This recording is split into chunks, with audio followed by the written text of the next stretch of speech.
Hello and welcome to the official launch event of the new OECD report, Strengthening the Quality Assurance of Adult Education and Training. I'm Duncan Crawford, and today we will highlight some videos and presentations related to the report, which looks at how adult education and training is evolving and gives recommendations on how to improve it. In a moment, we will hear from Ricardo Espinosa, a policy analyst at the OECD Centre for Skills, Simon Brook, senior expert at Ockham Institute for Policy Support, Carl Albert, assistant research professor at the George Washington Institute for Public Policy at George Washington University.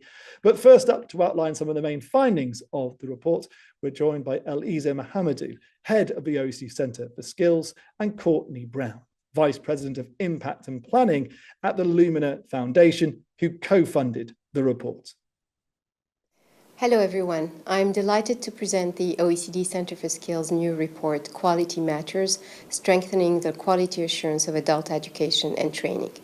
In today's rapidly changing world, the skills needed by both labor markets and society are constantly evolving due to technological advancements, globalization, aging populations, and climate change. The rise of artificial intelligence and other technologies is reshaping jobs and industries, making continuous upskilling and reskilling essential for individuals to stay competitive. Governments and individuals have made significant efforts to boost both the demand for and supply of learning opportunities, but increasing participation in adult education and training is only part of the solution. Quality is fundamental. Financial investments and innovative funding mechanisms are crucial, but they are not sufficient on their own. Without robust quality assurance processes, there's a risk that education and training programs may not equip learners with the critical skills they need, limiting personal growth and hindering societal progress. So what do we mean by quality assurance in adult education and training? We refer to the processes and standards that ensure learning experiences are effective, relevant, and of high quality. It involves setting and maintaining benchmarks to evaluate different aspects of adult education and training programs, ensuring that learners receive valuable instruction and acquire skills applicable to the job market and society.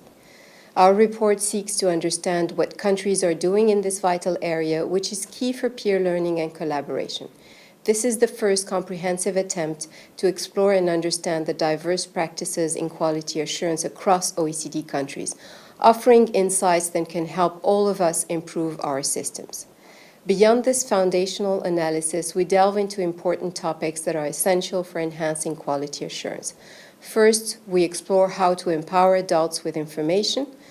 By providing integrated information outreach and guidance systems, we can help learners make informed decisions about their education and training pathways.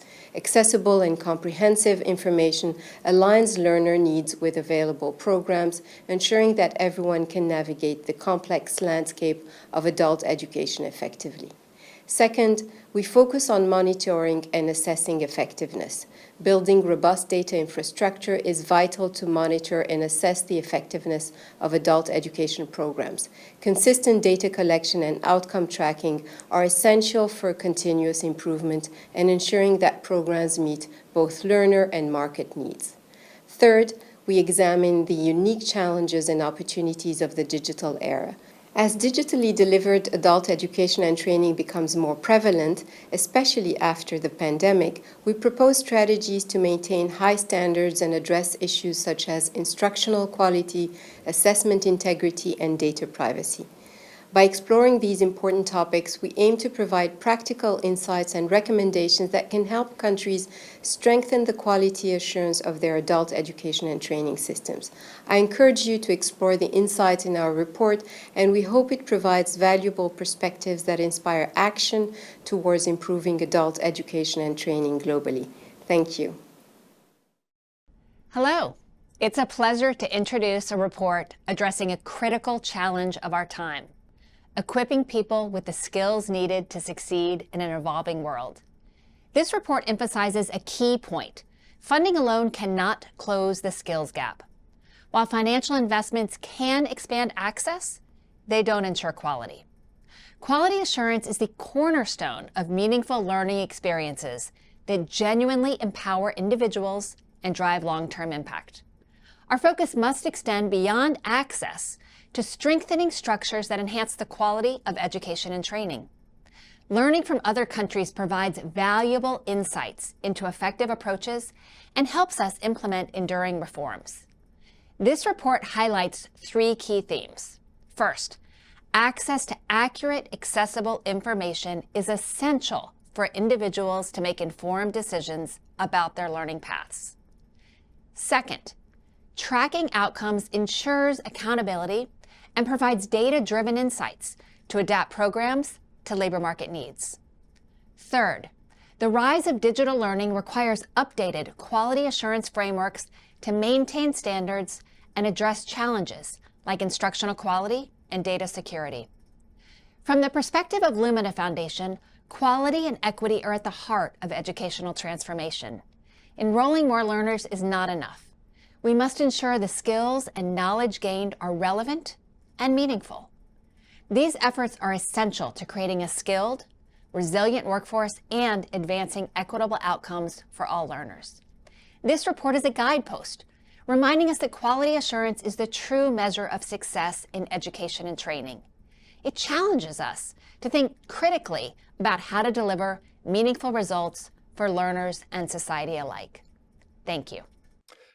Thank you to Eliza Mohamedou, there, head of the OECD Centre for Skills, and Courtney Brown, Vice President of Impact and Planning at the Lumina Foundation, for those opening remarks. Now, though, we're going to have a first presentation from Ricardo Espinosa, a policy analyst at the OECD Centre for Skills, who worked on this report. He will highlight the importance of quality assurance in adult education and training and share a framework to categorize and compare quality assurance systems. I'm Ricardo Espinosa, project leader at the OECD Center for Skills, and I'm excited to introduce our new report titled Quality Matters, Strengthening the Quality Assurance of Adult Education and Training. This report tackles the vital question: how can we ensure that adult education and training systems meet the challenges of a rapidly evolving world? So let's begin by exploring the forces driving change. Global megatrends like artificial intelligence, globalization, population aging, and climate change are reshaping societies and economies. These shifts make continuous upskilling and reskilling essential for individuals to remain competitive. Governments worldwide are responding to the rising demand for both formal and non-formal adult education and training by increasing funding and support. But funding alone is not enough. To make these investments meaningful, we must ensure the quality of programs and providers. This means setting minimum quality standards, avoiding low-quality offerings, and supporting the system with key policies like career guidance, stakeholder engagement, and qualification frameworks. So what exactly is quality assurance? It's a systematic process to ensure education meets set standards. Our focus is on external quality assurance, which is conducted by independent bodies to ensure transparency and accountability. However, strengthening quality assurance comes with challenges, such as resource demands, resistance to change, and also fragmented governance. So why is this report important? Quality assurance in adult education has been overlooked, with a little comparative international research available. Our report fills this gap by providing the first comprehensive review of quality assurance practices across 38 OECD countries. It offers a framework for comparison, which can be helpful to identify best practices and foster peer learning. We began by creating an analytical framework to categorize and classify quality assurance mechanisms. This framework is built on 4 pillars. First, key features, which describe the type of mechanisms, scope of the assessment, responsible bodies, and cost. Second, the assessment process, focusing on how training is evaluated, including tools like site visits and surveys. Third, outcomes, which look at grading systems and the validity of the certification. And finally, the benefits pillar, which classifies systems based on their implications for providers. For example, passing an assessment may make providers eligible for public funding or allow them to display a quality label, signaling their compliance with established standards. This typology not only facilitates cross-country comparison, but also offers policymakers a clear structure to analyze their own systems. This snapshot, for example, highlights the diversity of mechanisms from certification to self-assessment, showing how countries structure their quality assurance systems. Our data visualization also showcases how quality assurance mechanisms differ by type and responsible body, helping to identify common practices, but also outliers across countries. This slide, for example, illustrates the specific quality elements covered by the mechanisms in different countries, such as leadership, monitoring, public information, which provides a detailed overview. This slide now shows the outcomes of quality assurance assessments and how they vary across countries. In particular, it shows how country differs in terms of the benefits provided to training providers. For example, in roughly half of the countries, meeting quality standards makes providers eligible for public funding, while in others, it ensures the display of a quality label. These differences highlight how quality assurance mechanisms are tailored to meet diverse policy priorities. So, what are the policy implications of our work? As the number of providers grow, scalable and efficient mechanisms are crucial. But this is not just a technical challenge. The insights in our report provide countries with practical examples and lessons to learn from each other. By understanding what works in different contexts, policymakers can refine their own systems, address gaps, and adopt strategies that improve the quality and inclusivity of their education systems. This fosters a culture of collaboration and continuous improvement, ensuring that investments in lifelong learning truly deliver results. Finally, this result delved into 3 critical areas for quality assurance, each developed in depth with examples, case studies, and also policy recommendations. First, supporting informed decisions, as adults need tailored guidance and outcome-focused information to choose the right programs. Second, training outcomes, because using data effectively helps improve programs and track real-world results like job placements. And third, ensuring the quality in digital adult education and training, adapting standards to maintain excellence in an online learning environment. Thank you for your time. I encourage you to explore the full report where we examine the variety of quality assurance mechanisms and practices across countries. As mentioned before, we also provide a detailed cross-country comparison to highlight similarities, differences, and the diverse ways in which countries manage their quality assurance in adult education. This effort is designed to facilitate peer learning, offering valuable insights for policymakers looking to strengthen their own systems. Be sure to explore the thematic chapters in more details, while we dive deeper into specific areas like supporting informed decisions, tracking outcomes, and also ensuring quality in digital adult education. These chapters offer actionable recommendations and real-world examples to guide improvements in adult education systems globally. Thank you for your time. Thanks, Ricardo, for that presentation. Now let's hear from Simon Brooks, Senior Expert at Ockham Institute for Policy Support. He's going to present some of his work on how adults can make more informed choices about their education and training. Hello, thank you for being here. My name is Simon Broek from Ockham IPS in the Netherlands, and I've been asked by the OECD to draft a chapter on enabling informed choices in adult education and training. This chapter examines the systems and approaches that support informed choices about adult education and training. In this, I had a particular interest to see whether those systems work for all adults and support inclusion or not. And I gratefully thank the OECD for the support and collaboration in drafting this chapter. So, information systems must be recognized as a vital component of quality assurance in adult education and training for several reasons. The rapid expansion of online learning has introduced challenges in navigating providers, understanding program types, trusting qualifications, and ensuring the quality of courses and providers. Also, as adults must continuously update their skills to stay relevant in the labor market, shorter courses are becoming key indicators of employability, often surpassing the relevance of initial qualifications. So choosing the right course is critical for career progression. Finally, modern policies place increasing emphasis on adults' self-resilience and autonomy, assuming they can make informed choices about their learning. However, this requires accessible, accurate information and support to enable meaningful decisions. In summary, robust information systems underpin adult education and training systems. Without them, individuals risk being unable to select suitable programs, intensifying inequalities and undermining the system's effectiveness. In this chapter, based on desk research into academic sources, policy papers, and policy studies, I aim to delve deeper into the question of how adults can be supported in making informed education and training choices. And I looked at a number of key guiding questions to explore the landscape of those platforms. So what is the role of information in supporting adults in making decisions? To what extent do those systems support all adults? Are there specific groups that remain unsupported? And to what extent does the provision of information increase the agency of adult learners?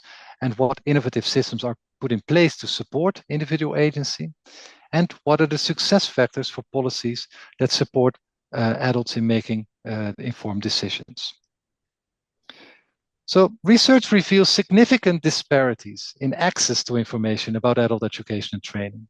So regional data, for instance, in Europe shows that only 1 in 5 adults seek information on learning opportunities, dropping to 1 in 10 among less educated adults. And this highlights a major divide between those with access to information and those without. Secondly, different information systems can be identified, and we identified those in this study. They all have their own characteristics and purposes. So there are platforms linked to funding eligibility, which incentivize training providers to list courses, often for market exposure or getting access to funding, whether public or private. There are systems that focus more on transparency, designed to structure the education and training market, and building trust and validate qualifications, regardless of their training of their funding sources.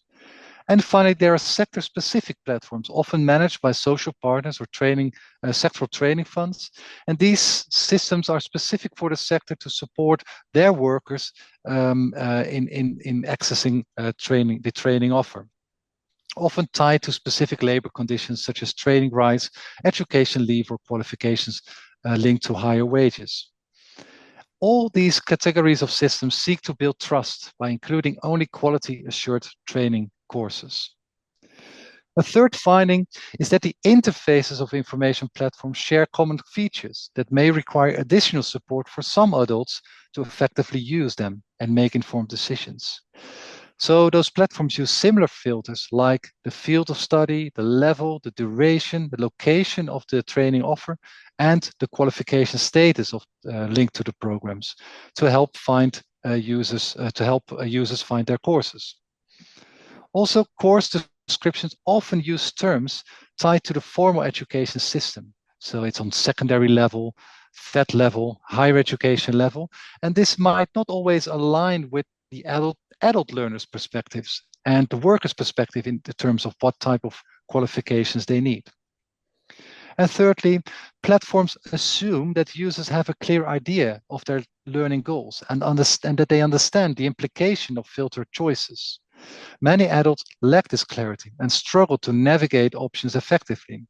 And additionally, platforms rarely highlight the ultimate outcomes of courses, such as how do they contribute to career progression or skills acquisition? What can you do with the training, follow it when you finalize it? Which are the primary goals for most users to engage with training. So merely providing informational training opportunities is insufficient, as many lack the self-directedness to engage independently. Additional support, including outreach for inclusion and guidance for informed decision, is essential, ideally through an integrated approach. So this brings me to my final slide with conclusions and recommendations.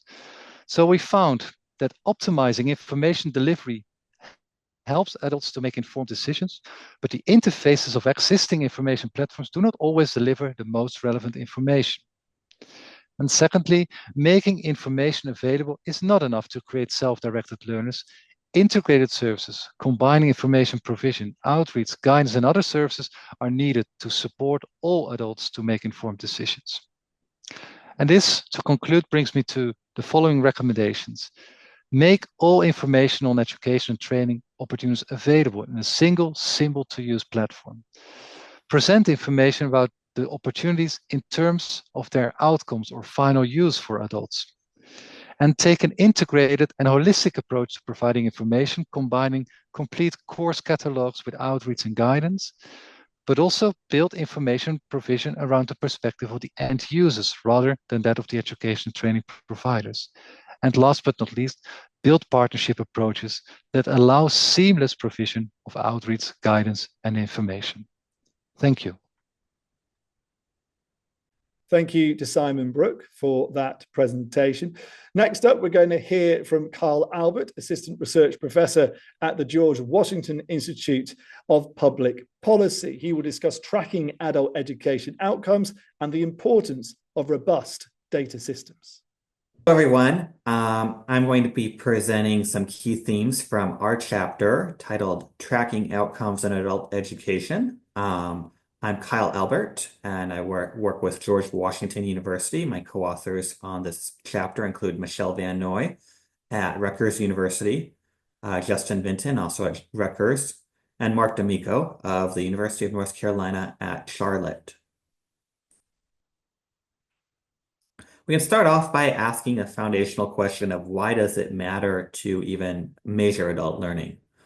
One key factor to consider is just that there's been a significant growth in recent years in the number of adult learners. Obviously, the exact number of learners would depend on how you would measure that. And this is a recurring theme in our chapter that we really struggle with good measures of adult learning. But we do know that it's a growing phenomenon across many countries inside and outside the OECD. We know that many adult learners are choosing to enroll in non-credit or non-degree credentials. Non-credit and non-degree credentials that would run the gamut from occupational licenses, digital badges, boot camp style programs, certificates that might be offered by 2 or 4 year colleges or universities. Also industry certifications offered by trade, professional, or industry associations. So really a lot of diversity in the different types of adult credentials that adult learners are earning rather. It's difficult to measure how many different types of organizations are offering programs that specifically target adult learners. This is partly because it's just difficult to coordinate. It's difficult to obtain data from industry certifications, for example, or credentials that might be issued by a multinational corporation, or all these different sorts of unique actors outside of traditional colleges and universities that are offering credentials. It's almost a necessity to look at administrative data when we're doing this, given that there's relatively poor coverage on surveys of adult learning attainment. This is partly because it's difficult for surveys to reach the full population across all ages of adults, working adults who might be earning credentials. So in this chapter, we're going to talk about how do we understand different approaches to measuring outcomes and credential quality in different national contexts. There'll be an emphasis on some of the work that especially Michelle Van Noy and Mark D'Amico did with United States community colleges. Again, those are 2-year institutions that provide a mix of academic and technical training. And we bring in some additional case study data from Australia, Denmark, Germany, and the United Kingdom. A few key findings from our research. One is that there is a real variation in the level of interest and approach to collecting data across different countries, depending on how policymakers expect to use outcomes data.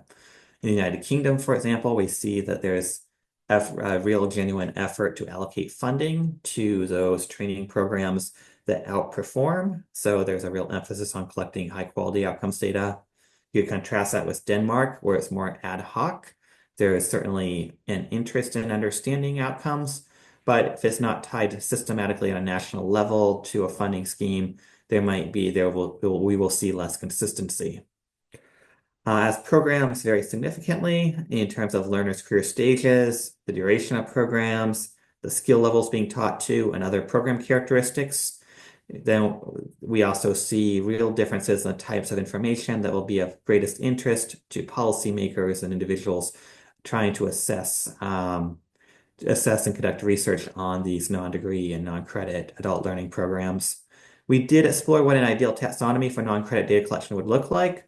We think an ideal taxonomy that could be used across countries would include questions around per the purpose and design of credentials, program outcomes, learner demographics, and how programs are financed.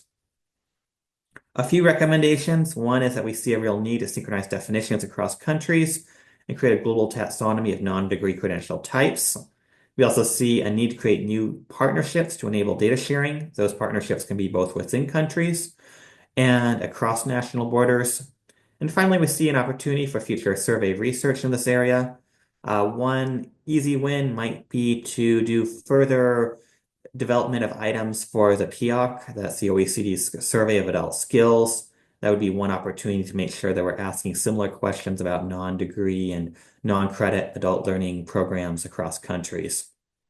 So thank you so much, and we hope that you have found this presentation to be informative.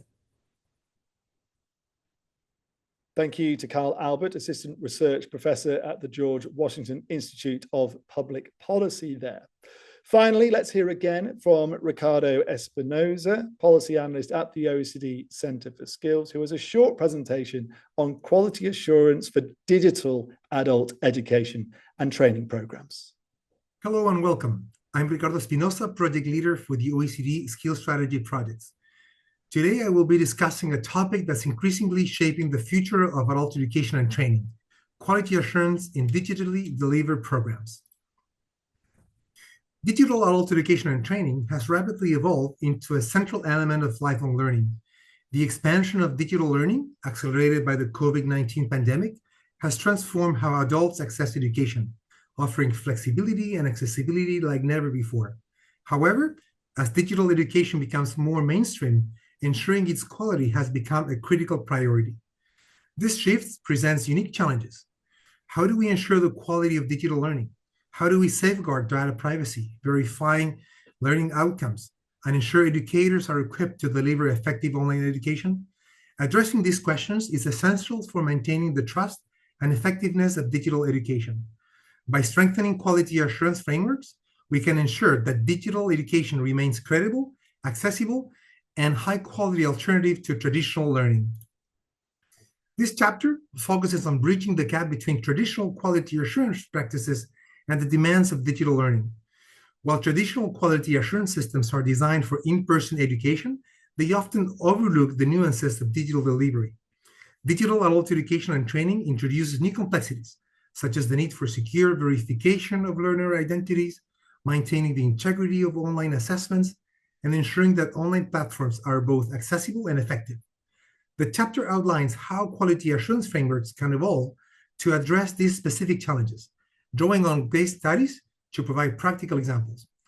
It proposes a set of updated guidelines for quality assurance bodies, ensuring that digital education meets the high standards expected by learners, educators, and policymakers alike. As digital adult education and training becomes a permanent feature of adult systems, several key challenges have emerged that require urgent attention. One major issue is ensuring the quality and effectiveness of course design. Digital courses must be engaging, interactive, and aligned with clear learning outcomes to ensure that learners stay motivated and achieve their educational goals. Another critical challenge is ensuring that educators are adequately prepared to teach in digital environment. Staff must be skilled not only in their subject matter, but also in using online platforms and digital tools to enhance learning experiences. Additionally, maintaining the integrity of assessments in a digital context is a key concern. Verifying learner identities, preventing cheating, and ensuring that assessments are meaningful and reliable are essential components of a robust quality assurance system. Data security and privacy are also crucial. As more learners access online courses, it is essential to protect their personal information and ensure compliance with data protection regulations. Finally, providing reliable infrastructure and technical support is essential for the success of digital adult education programs. Institutions must invest in the necessary systems, tools, and resources to support both learners and educators. To address these challenges, we recommend several key actions to strengthen the quality assurance of digital adult education and training.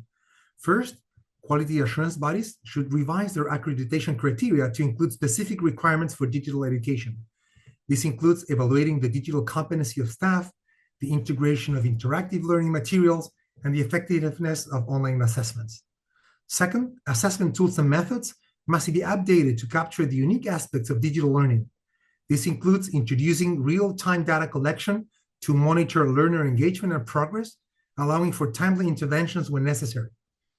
Moreover, continuous training for quality assurance inspector is essential. Inspectors must be equipped with the knowledge and skills to assess digital learning environments, including familiarity with cybersecurity, online pedagogy, and digital assessment methods. Lastly, creating comprehensive guidelines for digital adult education and training providers is critical. These guidelines should outline best practices for course design, learner support, data security, and assessment integrity. By standardizing these practices, quality assurance bodies can ensure consistency and high-quality learning experiences across the digital landscape. By taking these steps, we can ensure that digital adult education and training continues to grow in both reach and quality, providing a reliable and effective pathway for lifelong learning. In conclusion, while digital adult education and training presents exciting opportunities, it also requires us to adapt and strengthen our quality assurance frameworks to meet these new challenges. I encourage you to explore the full report for a deeper understanding of the challenges and recommendations, as well as practical case studies that can guide the future of digital adult education and training. Thank you for your attention. Thank you so much for that, Ricardo Espinosa, and to all of you who have been watching. You can find the full report, Strengthening the Quality Assurance of Adult Education and Training, on the OECD website. Please join us again for another launch soon.